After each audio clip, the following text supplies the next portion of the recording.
What is up? Welcome to another episode of the One Big Fire podcast. We've got a special guest in the house today. I'm super excited. We'll get to quick introductions. Just remind everybody, man, Agent to CEO, CLE is coming up fast, and not to use as a marketing or scare tactic. We really only have so many seats. So if you guys are in the area, interested coming in, really about to see full throttle. I know we've been promoting the heck out of it, but we're about to promote the heck out of it even more. But you can go to agent2ceocle.com, get all the information, and come to Cleveland and join us next month. We've got a stellar lineup, and also piggybacking a very important event for Mr. Albie Stasek in his 9th year of the Rock and Rescue event. And so really looking forward to get back there into the land, be able to be a part of Agent to CEO, but more importantly, support an incredible cause and kind of a signature event for you, something that's very near and dear to your heart. So excited for next month. Yep. Gary LaVox. Come see Gary. He's going to throw down a few Rascal Flatts tunes that we all love singing along to and dancing to, along with Dusty Black and our buddy from Dayton, who's going to come and open the night up, Shane DeMoss. And in addition, we may have something else. I haven't even told you guys. We might have something me and Dusty are working on up our sleeve to bring a 4th artist in, who's really, really awesome. So, no, we're super excited about it. And guess who warmed up the stage Saturday night, John? Who is that? MGK. He was back and forward. Awesome. Saturday night, he came to Forward, which is the venue we're doing this, and climbed up on top of the cabanas and all over the place like a monkey, and lit Cleveland up. So he warmed it up for us and Gary. So come on in, get a hotel, stay a couple days, plug into Agent to CEO, and then let's have a good time and do some dancing and partying. Absolutely. So FOMO. I'm getting FOMO. I might have and you're always welcome, Tina, and be able to join us. And so really, kind of kicking, today's conversation off, and really we know a lot of changes have already happened, but things kind of officially kind of go into play in just a few days. And we really wanted to pick apart your expertise, your perspective, what you're seeing with your team, with the kind of your organization, and being able to really boots on ground, right? With actual agents that are actually practicing, and in the trenches, and being able to give us some perspective and some feedback. I think first and foremost, just with the Agent to CEO theme, it's mindset first. And so for you, you're a heavy training organization, provide a lot of training and value to your agents. And so I'm really excited for you to kind of unpack your perspective, and then we can obviously get into some of the headlines, the CFA's pushing, and just kind of give our take on that as well. I love it. Well, I'm excited to be here. I mean, I think there's some days where I'm like, I have so much clarity. Let's do this. And then other days I'm like, this is a shit show. What the hell are we doing? I think everybody feels that way. So there isn't anybody that can navigate this perfectly, because every day is going to be different. I think, there's going to be a lot of lawsuits that are going to happen after this. So, for our team right now, it's mindset. Nobody likes change. So when you look at an entire industry that's been flipped on its head, to try to get, millions of agents to move in a direction, it's going to be terrible. I mean, right now you're seeing, we're removing commission from the field, from MLS. Why did we do that? And that's where I think a lot of agents don't go back to that big question. Why did we do that? Well, it's to decouple. It's so we don't have broker to broker compensation. And so when you start to see agents get really creative to go back to their old ways, it just makes no sense. And so that's what we're seeing in our MLS right now. Oh, there's 52 new ways to advertise commission. And the question always goes back to, well, why did we remove the commission field? So we don't advertise commission. And so I think that's what we're trying to navigate right now, is how do we keep it flowing the old way, but try not to get sued, moving forward. So our agents are just, we're of the mindset that We want to negotiate every deal. We want the buyer agents to bring in the offer, and we're going to look at every offer individually and decide what, our seller should and shouldn't take.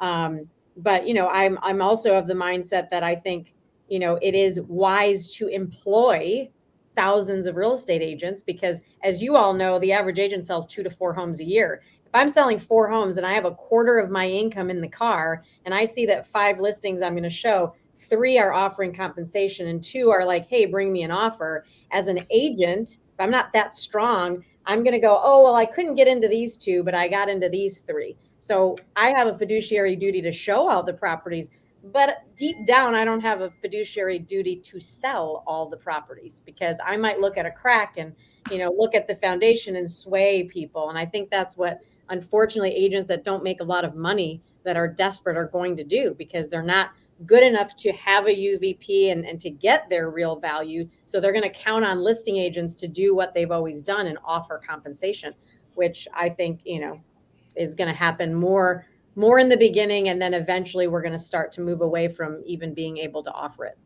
So Tina, go ahead, Jay. Go ahead. Sorry. Yeah. In that scenario, this is the thing that certainly that's the way it's likely to go down. The buyer's agent at that point should have already negotiated their compensation with that buyer prior to that part of the process. Right. So to me, I think there's going to be a ton of agents out there willy-nilly winging it, not following the rules. And that's going to be a whole nother can of worms in and of itself. Well, that's what we talked about today. We're like, let's say I'm, average agent Joe, and I offer 1.5% to open doors to Betty the buyer. But I go to a listing and I see that they're offering 3%. I'm going to go back to Betty buyer and say, hey, I need to change this compensation agreement. They're offering 3. If Betty buyer allows me to do that, and I'm okay to do that, every showing that I have, I get to go back to Betty buyer and say, hey, I'm making more, if Betty buyer allows it. Now, is Betty buyer smart enough? Sometimes she's not going to be. And she's like, whatever, John. Yeah, if they're giving you 3, I want to give you 3. So the other thing is, to me, what we talked about this morning in our meeting was, if I'm negotiating for a seller and I say, hey, my commission, traditionally was X, this is what I'm going to charge you for my professional fee, but I think you should offer 3% or 2% or 2.5%. And then all of a sudden Betty buyer's deals come in at 1.5%. My seller can basically say, well, wait, you cost me another 1%, 2%. So I think we're going to start seeing sellers sue their listing agents for potentially negotiating their dollars away before offers even come in. So again, I go both ways. I think marketing, you should offer compensation to the sales force out there that has the buyers, to incentivize them to bring their buyers and not only show the property, but sell it. Because I remember when, because I've been doing this 24 years, when foreclosures were rampant and everything was like, nothing was moving, I was telling my sellers to offer 4 and 5% to incentivize the buyer broker. So I was known as 4% Tina, because every time you showed my property, you were making 4%. And that incentivized the brokers to work harder for my sellers. So sellers understood that and they did it. Today, you're just afraid of getting sued to tell us that same thing. So it's ridiculous, kind of. They really look. I want to open up with this. Our feelings don't matter. Everyone's feelings is getting in the way from them moving forward and doing the right thing. Everyone's got feelings. I mean, I got feelings. Jay, Tina, John, Leo's got feelings. We all have feelings. So we can agree on that. But the difference is, are you going to let your feelings get in the way of you moving forward or leading your organization or your team or your brokerage in the way? And we are seeing it everywhere. We're seeing brokers that have been licensed 35 years who are coming to our meetings. I'm at a meeting right now at Infinity Title, little plug for one of our sponsors for Rock and Rescue, and Agent to CEO, by the way. And we just, over the last 2 days, we've had almost 300 of our agents in 3 separate meetings, answering questions, going through all this. And we're hearing already the stories, because as of yesterday, our MLS deleted, omitted, it's done. There's no more buyer broker compensations in our MLS. It's happened. Right. Has it happened in your market? Yeah, it happened last week. Yep. So now there's brokers, and I'm not sure if this is when yours either, but like, so the IDX feed, some of these brokers are saying, okay, let's say that your IDX feed, I'm just using this as an example. Let's say there's 20,000 listings in your MLS that are feeding into your IDX, and everyone has their own IDX portal.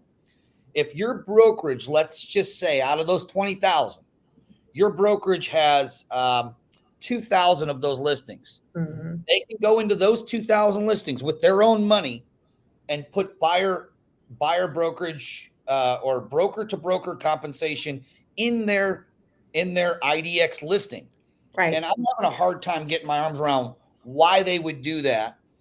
I know we can make lots of reasons for it because our feelings tell us, oh, well, this is the way we've been doing it for the last 40 years. So here, let's find a way to keep doing it that way. Right. Versus let's evolve as an industry, as professionals. And because you had said it, Jay, from the beginning, you can't work with the buyer and expect to get paid without a buyer broker agreement with a compensation pre-negotiated in it. I've never seen a listing agent take a listing at X%, whatever that is. And then look, 20 offers comes in and they say to their seller, have we ever gone back and said, Mr. Seller, I'm getting you, 50,000, 100,000 over asking price. Let's renegotiate our fee because look how much more money I'm getting you. That right. never happens. So right. why would you renegotiate your buyer fee just because X broker is deciding to offer this and you shortchanged yourself up front? Right. Learn right. how to articulate your value. Learn how to articulate your unique value proposition and set your fee and work with that and then negotiate it like we negotiate the hot tub, like we negotiate this, that. We've been negotiating our entire careers.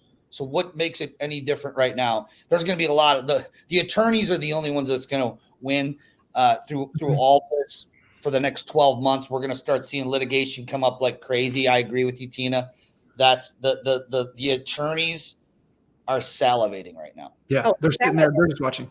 Yeah. And I mean, we've our agents, for the last couple of years, our market has seen commission compression on the buyer agent side, especially, we're a growth market. We've got a lot of builders not offering compensation. Our agents have been negotiating their commission on the buy side for a very long time and getting above market, rates. And so they were like, oh, this is cool. Like it's the same thing. So they know how to get the gap. If somebody's offering 2 and they're charging 3 or 4, they know how to get the gap.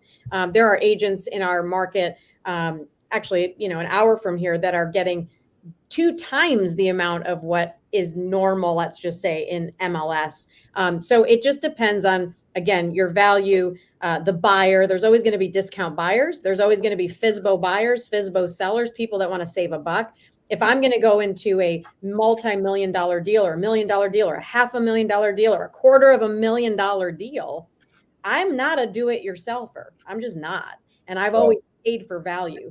And so when you think about, even with women, there's a difference between Coach and Louis Vuitton and Chanel. Why? They're all the same leather, but the perceived value of the Chanel bag is different than the Coach bag because of the, of the advertising and the marketing that Chanel did. And so that's what we said to our team. We are the professionals. We train every day. We come in every day. We prospect every day. We're having conversations. We're leading.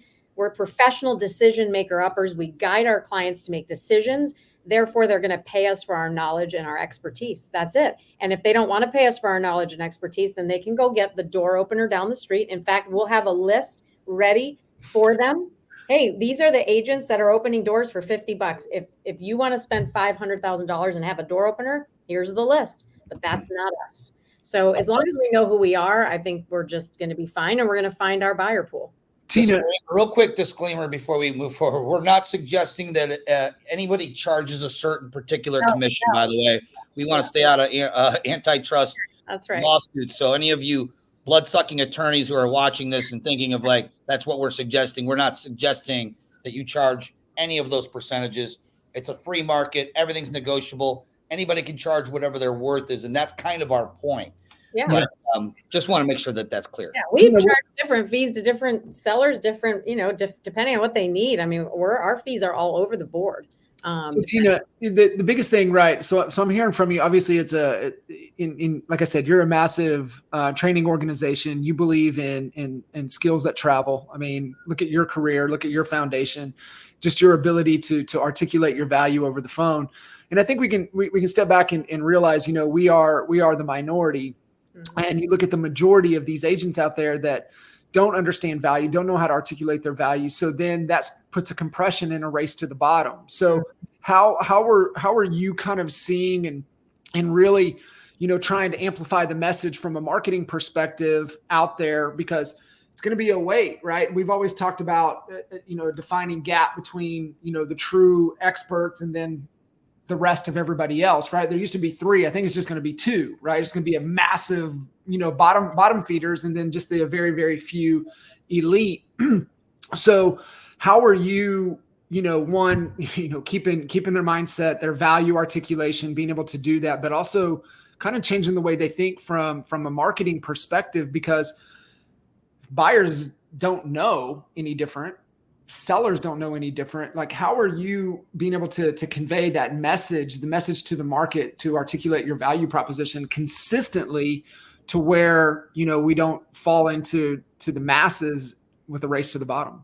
Well, I think that, when you look at the thousands of sales that are being done, listings, let's take listings, for instance, there are strong listing agents, and then there are weak listing agents. There are flat fee listing agents, and then there are full fee agents. I'm a full fee agent. I'm very clear in fact, I might talk to you, John, and go, hey, John, I'm a full fee, full service broker. That may not fit for you. Are you looking for a professional? You see it right now in listings. So it's going to be the same thing with buyers. There's going to be a buyer pool that wants a discounted service. That's okay. They've been around for years.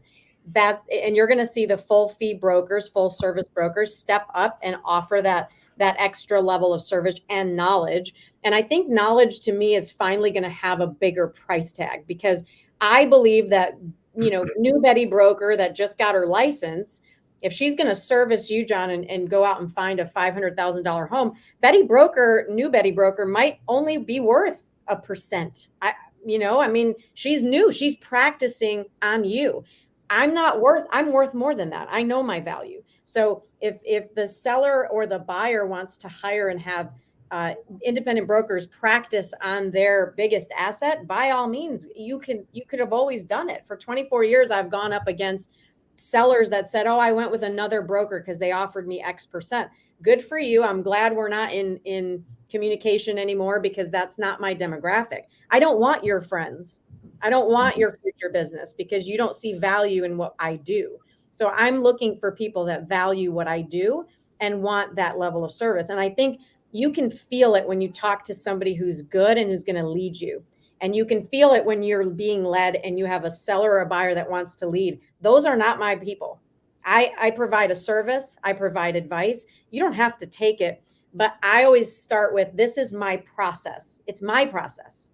When you go to an attorney's office or a doctor's office, you don't say, hey, by the way, I've got a process I'd like you to follow, Mr. Attorney. No, this is my process at our brokerage, at our firm, at the doctor's office. So I think when you lead with that strong ability and confidence, people are like, I'll pay, fine, this is what I need.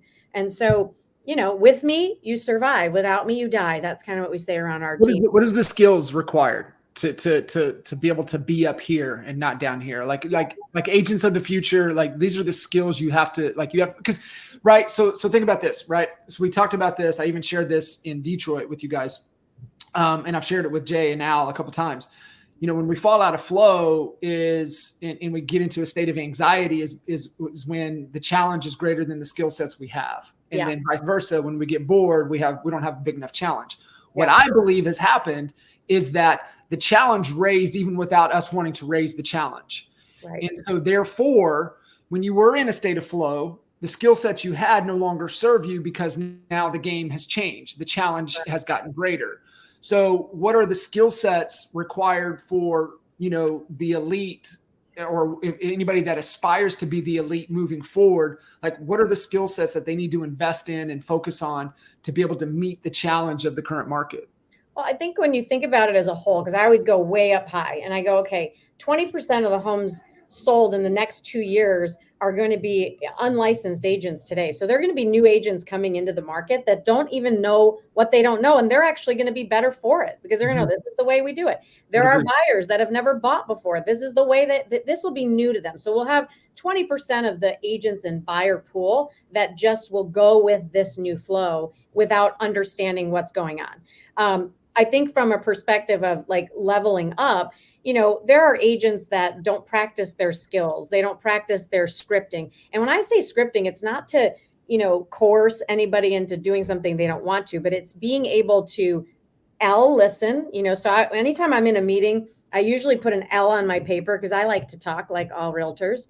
And I try to remind myself to listen. So I think agents, instead of, really trying to talk their way through it, they're going to listen more. They're going to ask more questions. They're going to become professional decision maker uppers. John, what is important to you? What do you know about NAR? Do you know how commissions are paid to a buyer agent? Do you know how commissions are paid to a seller agent? When you start asking the public those questions and the public doesn't understand how to respond, their level of comfort starts going up, and they have my job is to create doubt, not to rape you of a commission, but to show you that I have value. You don't know everything you don't know. I would never go to a doctor and say, hey, let me try to do surgery today because I saw a YouTube video.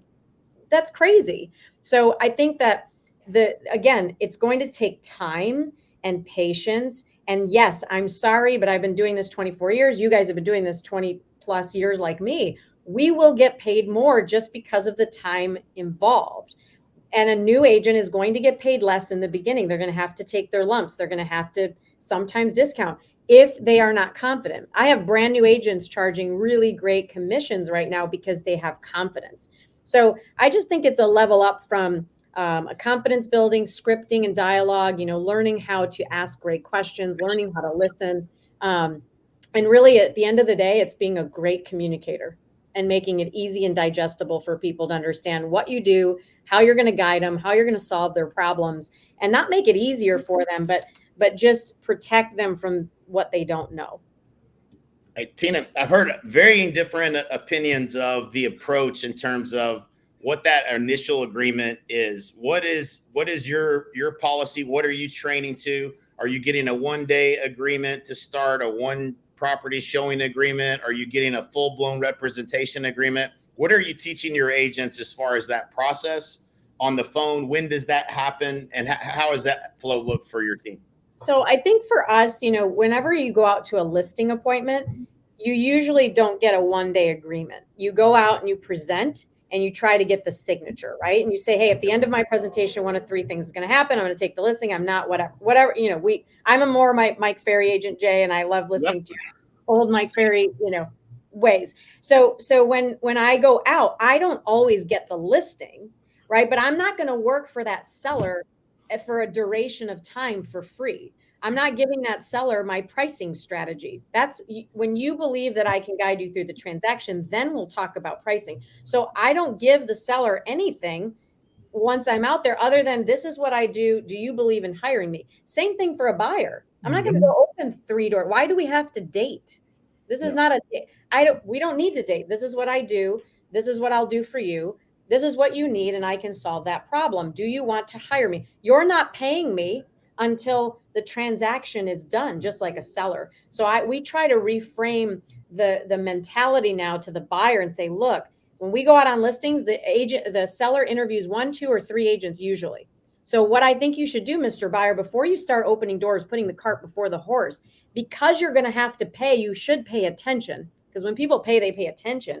So we should probably meet at the office. And I would encourage you to go out there and meet with 1 or 2 more really good seasoned agents. And then you get to decide who's going to take you through the process, just like a seller does. Because the sellers know that they pay, therefore they're paying attention. So I think it's just reframing that. No, we're not going to go out and get freebies. We're going to go out and get contracts signed. But I'm going to push for a presentation first. Hey, Jay, yeah, it's great. I can show you 123 Apple Lane. May I share with you the process that I use to sell homes? Well, the first step is we can meet. Now, I don't mind meeting you at the house, but at the house, we're going to have a 15 to 20 minute conversation where I'm going to walk you through the process, because things have changed. Do you know how things have changed? Explain to them that, whatever. So you're sort of just sharing the process and hoping that they get on board. And if they're a buyer that says, no, I've done this before, I've sold 12 homes. Awesome. Well, we sell 80 a month. So there's probably something here that we can bring you of knowledge, but I'm glad that you've sold 12 homes. It's so much easier to work with a seller or a buyer that has done this before, I'm laughing because it's the principle. And I articulated this to a newer agent the other day, and we talked through the listing side, right? Let's go through the whole process, right? You set the appointment, qualify the appointment, pre-sell, build rapport, articulate your value, articulate the process, get them into a that's right moment that Chris Voss talks about. That's right. They believe that's right moment. And then, we agree, and we, agree, and then we determine price and we move forward. I said, it's the same thing on the buy side. And then it just clicked for them. And so I think that's where the advantage. Newer agents just don't know any better, but even seasoned agents, I think, that understand the listing, that are meeting resistance with just a mental block on the buy side. That was just one way to articulate it. Like you said, reframe it for them and say, let's just go and walk through the buy side as if it was a seller. And then goes, light bulbs went on. And it was like, okay, well, what is my value now? Like, how do I stack? What's my value stack on the buy side? And I was, well, I don't know, love it, leave it program, home warranty will take care of it. Make sure you get just right and start value stacking all the value. And I think that's the big thing with real estate agents is that, and this is what world-class marketers, Michael Reese is the best in the world at this, right? He will say, like, this shoelace doesn't mean anything, but this shoelace is the most valuable shoelace that you'll ever see, right? So, making the smallest things that we think don't mean anything are of massive value. And I think we keep coming full circle, right? It's articulating your value. And we say it over and over and over. In the absence of value, people question price. If you can just value stack the heck out of them, and then you come in and you charge 10 times greater than the market average, they're not going to question it. They're going to be like, damn, I thought it was going to cost me more. Right. And that's always been our take on the whole process is just stack so much value that when you do hit them with your fee, they're like, damn, I thought it was going to be more. Right. So, and I agree. I just think I think we're overcomplicating it. We're just going through a little transition of it's going to change. We're resisting it right now as a whole. We're resisting it. Nobody likes change. So it'll take 6 months to get some lawsuits, some, fines, some oopsie, we shouldn't have sent that form first. I mean, I think we're going to go through that hell. Nobody really knows. But I think if we can just stay the course, stay protective a little bit of ourselves, give value, but yet not try to, reinvent the wheel. So, I think that it will all settle out at the end of the day, because it's been proven multiple times that this is an industry that needs representation on both sides. We've had Purple Bricks, we've had Open Door, we've had a lot of different disruptors come in and try to take the seat of the buyer agent away, and it hasn't happened yet. So that it shows you that buyers need guidance and sellers need guidance, and we're not going to be replaced by AI or door openers. And I think even Redfin is going to a now percentage-based model. They're not doing the paid for door opener, model anymore. Yeah, all their agents were put on notice. Mm-hmm. I think as of February, they're no longer getting salaried. They're going to be, but so the agent I met with that called me basically said they're expecting us to do the same exact thing we had to do as W-2 employee, be at every single meeting, do all this with no salary. Right. And just a percentage like your traditional agent would get. But I want to get to a couple things. One, I'm really interested in your opinion, Jay and John as well, on this consumer watchdog that appears that they're trying to basically fix what buyers should pay us, which is the exact reason this entire lawsuit was filed in the first place, was accusing us of price fixing, which didn't happen. Yes, there were traditional amounts that one broker would file what another broker did, but I doubt that there was really a whole lot of colluding. It was more like what we've been talking about. It was along the lines of how much value could you articulate? Commissions have been all over the place since I've had my license. Yeah. But I want your opinion on one thing that I feel like there was a few things missed. One, if you're going to exclude the buyer's agent commission from the MLS, why would you allow it on anything else? It just seems like it's counterproductive. It's confusing brokers. You got one broker saying, we're going to start our own website and put them all up there. And you got another broker saying that we're not going to do broker to broker, even though it says you can do broker to broker, but you can't advertise broker to broker. So we're going to hang signs and all this other stuff. I want your opinion on one thing. I'm not sure, I'm not judging, but how do you feel about dual agency? How do you guys all feel about dual agency? And before I give you my opinion, I just want to hear yours. You go for it. Who's going? I mean, I'll go. I mean, so I've done dual agency. I mean, before in the past, of course. In North Carolina, we check for dual agency and designated agency. And so I always go to my seller and I say, hey, Jay Kinder brought, he's a buyer. He called. He'd like for me to represent both of you at the same time. Are you comfortable with it? And if that happens, this is the commission on it. Some sellers will say, sure, yeah, be the transaction coordinator. I can't really advise you and I can't really advise him. I don't do it often. But what I think is a huge opportunity right now is going to be buyers that come to a listing agent and they're not exclusively represented by anybody. They're just self-represented. And so that's going to be a big opportunity because the agent on the list side is still going to charge a commission. They still have to go to inspections. They still have to do paperwork. They still have to do a lot of the broker activity that the agent would have done for that buyer. That buyer's not saving money. That's what the buyer thinks, but they're not. So if there's another 1.5%, 2%, 3% packed into the deal, and you're going to represent yourself, Mr. Buyer, you're going to pay me just like going to a builder. You're represented by the seller's agent, but you're not protected. There's no agency agreement. So I think there is going to be a huge opportunity. It's going to be bad for the buyer, but a lot of sellers agents are going to say, sure, I'll do that work, but I'm not representing you. So I don't like dual agency. Jay, what's your take on dual agency? Yeah. I mean, it shouldn't exist. I mean, it really, you can't facilitate the deal knowing things on both sides and not somehow get, you play to one side or the other. I think it just opens you up to a lot of potential for litigation. Never have been a fan of it. Yeah. Agreed. John? Yeah. I think back, I mean, remember where we came from, right? We were selling $100,000 houses. So like we had to do anything and everything we possibly could. And if that meant we get to double end a deal, we would double end a deal, even though at our core, it's like what Jay was saying. It's like, you got insider information. You're playing both sides. I'm thinking, John, double ending a deal doesn't necessarily mean that you're a dual agent. And that's a big distinction we have to remember. Just because you're getting both sides, right, you're charging a higher fee by handling that. So I do, but to just echo the point, right, is to what Jay said.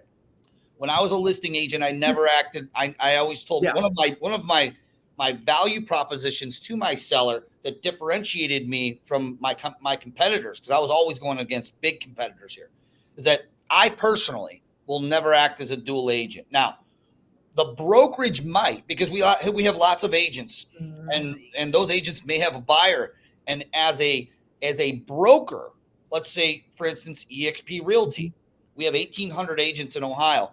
There's a chance one of them may have an agent, but I will never personally act as a dual agent for a buyer coming directly in here as an agent, but the brokerage may.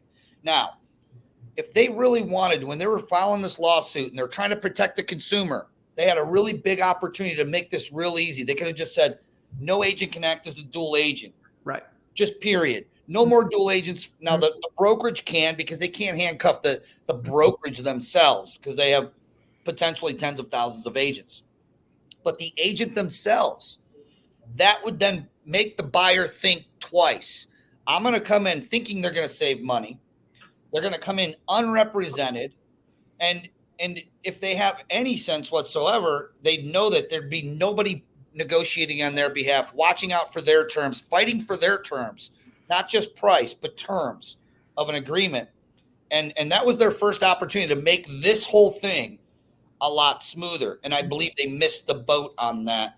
And because we all agree on this podcast right here, dual agency does not serve the consumer as a whole. And if anything, it's been used as a tool to get, like what you said, John, both sides of the deal. You don't have to do that. So I want to move into this consumer watchdog, guys, because this was just incredible. Like, I couldn't even believe that I was reading it in Inman, and it was a lot of other things that, this guy, Stephen Brobeck of this consumer watchdog, it's called the Consumer Federation of America, whatever that is, basically came out and said that they're recommending that buyers not pay, like 2% is basically the most that they should pay an agent. And they're throwing this out there as like the benchmark, basically saying like, oh, okay, well, what about if now they say 2% or less? Okay, but like, when did this consumer watchdog all of a sudden know what the economics were of a real estate agent who's working with a buyer, rating 10, 12 offers, showing them up to 50 houses sometimes? Not saying that anyone wants to do that, but just the immense amount of hours that goes into that. And they're coming out there. Tina, I'm going to go to you. What do you feel about this watchdog that's supposed to be this consumer watchdog coming out and trying to basically price fix and tell buyers and consumers what they should pay us?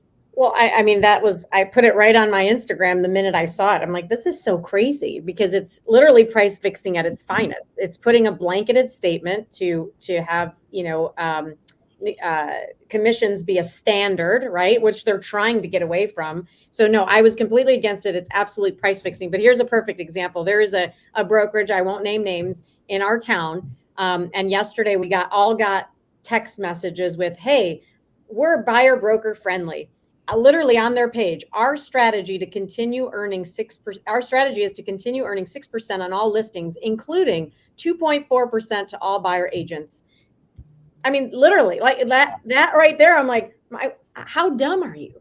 Like, that is a brokerage with a lot of agents. Why not just put a big target right on your forehead? Right. They're attorneys. Think of the world. That's why I'm like, this is the wild, wild west. You're going to see.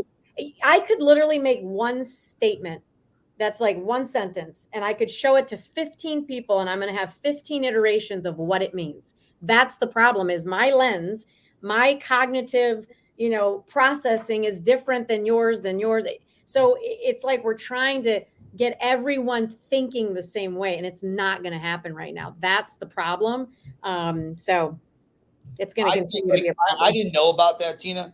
Here's what I think. If there's brokers that are dumb enough to do that, not only and put it out there and like literally advertise it, you're going to see them get their asses sued so fast and hard. Totally. They're going to straighten back up just like, what? But how can they when Consumer Watchdog is putting it out there too? So it's confusing. Again, it's like, it makes no sense. I mean, it really makes no sense. I think in 5 to 10 years, we'll all see exactly why this happened. But I don't know. I think there's a bigger play. You always follow the money. Like I always think of, I could go down rabbit holes, but even in institutions, learning institutions, colleges, when you look at funding that comes into what is being taught, it's an agenda. Everything's an agenda. So I think there's an agenda here, obviously bigger than what we can see right now. So, something you said earlier, just going back to the scripting. I remember I can't remember what house bill it was, but whenever we were dealing with short sales, we would ask a seller, we would say, are you familiar with House Bill 3160 or whatever it was? Mm-hmm. And of course the answer was always no, but it immediately got their attention. And, you talked about the importance of asking questions. And, this is the case number on this, NAR versus Reed was, 5C5140. if you just ask that one question, the answer to do they know what that means to how they're going to pay commissions, they are not going to know the answer to that. No. And then you have the opportunity to explain how you work and how we can make sure that your commissions that aren't coming out of your own pocket, and we can ask the seller to pay for that for you. And so I just think that's such an important distinction, is understanding how to navigate the conversation so that you're educating the consumer of what the law is now and how you can best serve them to make sure you negotiate the best deal for them across the entire real estate transaction. And it's just like, let's just say we're going back to just skills 101. My agents would come back and be like, oh my God, they asked me what my commission was and if I would go down to X percent. And I said, well, what did you say? Well, then they go back to defending. Well, I do this and I do this and I have to pay this person. I have to pay this for. No, the only question is, hey, will you lower your commission to X percent? Possibly, but let me ask you, do you know how commissions are paid in the state of North Carolina? You ask that back to the seller. And this is beyond this whole thing. That's the rebuttal. It's a question. And then when they start to answer it and they don't know the answer, they don't know how commissions are paid, they don't know how the 5, 6, 7% is dispersed, then they start to create doubt in their own mind. They feel a little bit more stupid because at that moment, I'm sorry, but you are. And that's where you can go in and set your value and explain to them and educate. To me, an objection is a question in the mind of the buyer or the seller. That's it. It's a question. They're not attacking you, and you don't need to defend it. You need to go back with a great question. And I think this is the same thing. Hey, Tina, I got a question that came in. So one of the issues that a larger team is dealing with, their biggest issue is dealing with other brokerages who are still following co-op compensation and difference in terminology and forms. Mm-hmm. How are you guys handling that right now?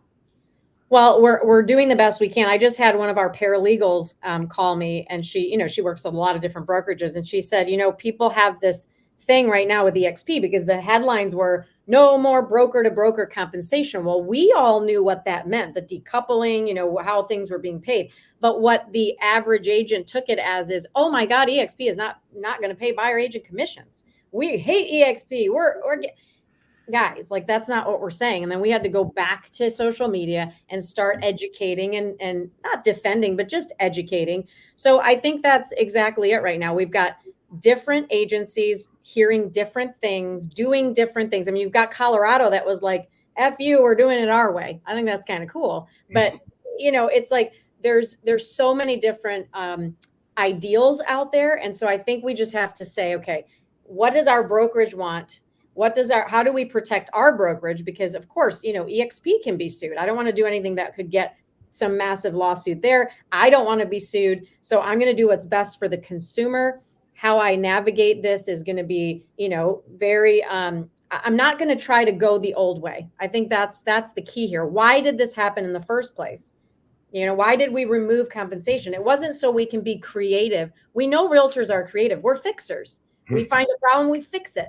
So we're not trying to figure out who the coolest, fastest way to go do it the old way is. So I think we just have to be patient, understand that EXP is for buyer broker commissions, but we also have to protect our sellers. And this lawsuit is moving us into a direction where it says, hey, we're no longer negotiating a buyer compensation or directing our sellers to even pay it. We're depending on the buyer agents to do their own negotiations. That's truly where we're going. We're not trying to go back to the old way. So I think it's going to take many, many, many months to kind of move into this new season of treating a buyer like a seller.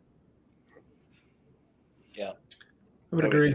I think too, understanding and I think this is where a higher level of emotional intelligence and empathy comes in and the resistance and change and just be like, hey, I get it. Right. And just, it's tough. You're navigating a lot of things, find that, not necessarily, not going to look for common ground, but just be like, hey, listen, right. Like, this is the change. This is where we're at on it. Where are you guys at on it? And then what do we need to do to just keep moving forward and get the deal done? Because I think at the end of the day, the whole objective is that they want to get paid. We want to get paid. The deal wants to get done. We just figure out a way to get it done. And I think it's like being patient too. We're all like, oh, Leo is, he's just trying to do the best he can. Like he said, hey, we might have to change. I mean, I love that he's very humble to say, we're doing it this way because of how we're reading this and to protect, our agents and the public, but we may change. There may be different iterations of this. And so I think it's being calm. I can't believe how much hate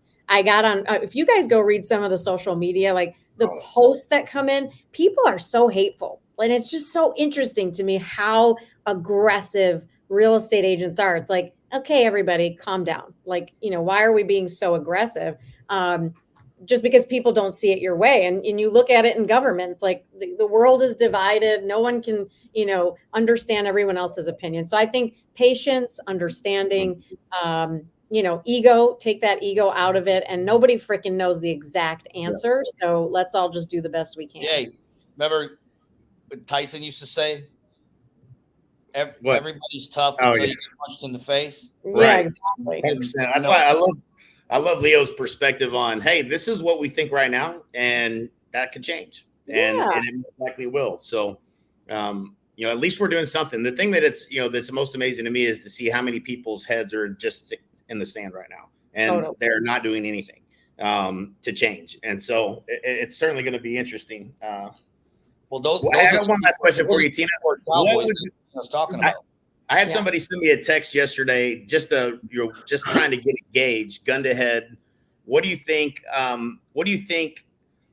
Say a year from now, do you think commissions will be up or down? If down, how much on the buy side? Any impact on the listing side? Any impact on the overall population of agents? So I think we're going to lose 1 million agents, is my guess, in the next 24 months. That's my guess. Because I think you're going to see the part-timers, they're not going to be good enough to actually go and ask for their value, because they're just going to give it away. They give it away now. So they give half backs and all that. So if they're not getting it from the seller, there's going to be nowhere to give back. So I think we'll lose agents. I actually think for the top 20%, which has always been true, they're probably going to get a raise. I think listing agents are going to get a raise. And I think buyer agents are going to get a raise, because for the longest time, the good buyer agents already make more. They're already out there. It's proven. So I think it's going to be a huge opportunity for good agents. I do also think that, overall, though, you might see a drop a little bit in buyer agent commissions. You might see a little bit of a drop. And you might see a little bit of a drop in seller commissions, but I don't think the seller commissions are going to go down. I think those are actually going to go up. I think they're going to go up as well. I think the listing side is going to go up, because I think that's your strongest, the strongest skilled agents in the industry. And I think the buy side is likely to go down, just because there's so many people that are not going to be able to negotiate on their, and those are still the ones that are at risk of becoming irrelevant and getting out of the business. Yeah. But for the good agents, they'll go up. I mean, people are like, oh my God, you guys are going to be like travel agents. I'm like, you know what? Travel agents right now, they're killing it. They are killing it. The best of the best survive. These people are crushing it because they're not obsolete. So the majority went away, but we will still be at play. Like they're not losing the industry. Tina, I'm going to disagree a little bit with the number of agents who are going to be dropped. I don't think that it's going to be 1 million. Here's why. I was hoping. We don't. Yeah, but I don't know, because think about it. Like, what I would rather happen, and what I think is this, I think you're right. There's going to be an exodus, but think about it like this: the turnover between, let's forget about the Burnett case, just the natural turnover and cyclical business, nature of our business of agents. They're just exiting anyway. New ones coming in. The newbies aren't going to know the difference. They're not they have nothing to unlearn. They're going to learn this, and this is going to be their normal. That's true. The normal. We're going to have an influx. And guess what? The next Tina Caul, the next John Kinder, the next Jay Kinder, the next John Kitchens is coming. They're in school right now.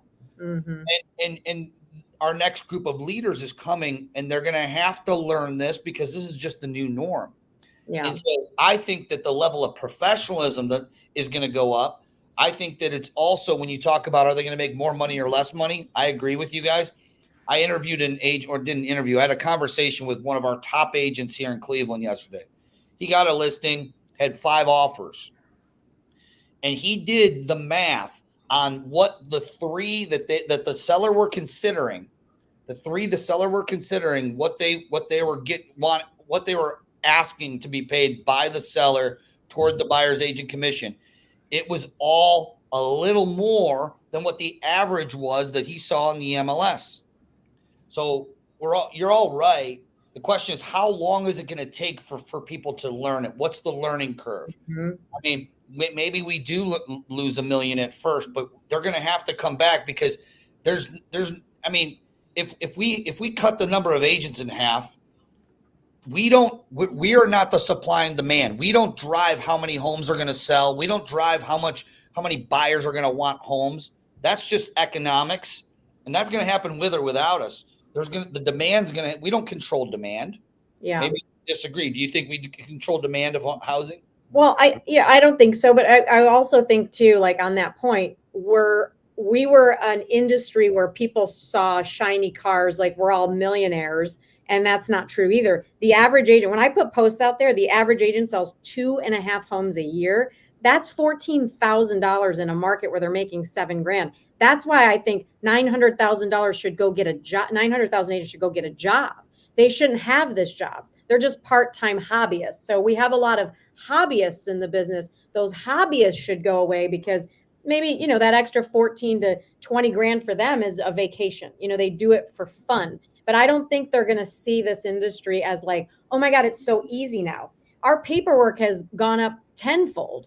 I went from doing not so many things 24 years ago to 152 things just to list a house today. And it's going to also turn into an industry where teamrages are going to rule, brokerages, right? You're not going to see a lot of solo agents. We're the only business where we say, come in to this business, stay solo forever. Good job. You're a solo agent doing the job of 5 people. Like I would never open a Dairy Queen or a restaurant and say, I'm going to be the bus boy and the bus girl and the hostess and the cook no, but that's what I'm saying. I think the industry, this paperwork alone is going to put people under. And so I do think that it's going to be a higher level of entrepreneurism that comes in. They have to think scalability and productivity and not go, oh my God, I'm solo. I could work 8 hours a day doing this. No, it's if I hire 2 or 3 people and we each work 8 hours a day, now I got 20, 25 hours in one day. I can grow this thing into a business. So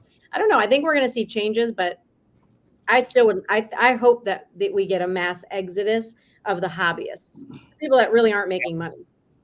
Yeah. No, you hit on what Mike had said. Mike Inkervai Jr., who was the one who was talking to me, he had said that it took him longer because of all these changes to do the net sheet for every one of the offers he has coming in. And he's a very highly skilled, highly intelligent, sharp agent, right? Right. Imagine your mediocre agent trying to do the same thing. They take a listing, and now they got to do all these. The net sheets take longer. We've always done net sheets, but now it's going to take longer because what's this person asking in a concession, or is this person asking for the seller to pay it directly? And there's a lot more moving parts to try to figure out that. So I agree with you. Are you guys seeing it taking longer to go through multiple offers, Tina, in your market? Oh yeah. I mean, to paperwork that we have to do. There's just a lot. There's a lot. So and you guys know, 20 years ago, we weren't doing this. Our listing contract was 5 pages. Now it's like 45 pages. And it's like, it's gotten harder. So solo agents are going to continue to be not highly income producing. And I think the industry as a whole, this will shake it up a little bit to where now you have to become a more professional. You have to learn business and strategy or have different people helping you grow the business versus this solo agent, type of deal. Agreed. Money moves to difference, not similarity. Yes. That's right. Yes. Amen. Guys, fantastic. Tina, thank you for carving out the time, jumping in and really embracing kind of what the whole One Big Fire concept is all about. And we burn brighter when we all come together. And so thank you for coming in and pouring in. And fellas, as always, amazing, fantastic. And look forward to doing it again this time next week. See you guys. Yes. Appreciate you. Yeah.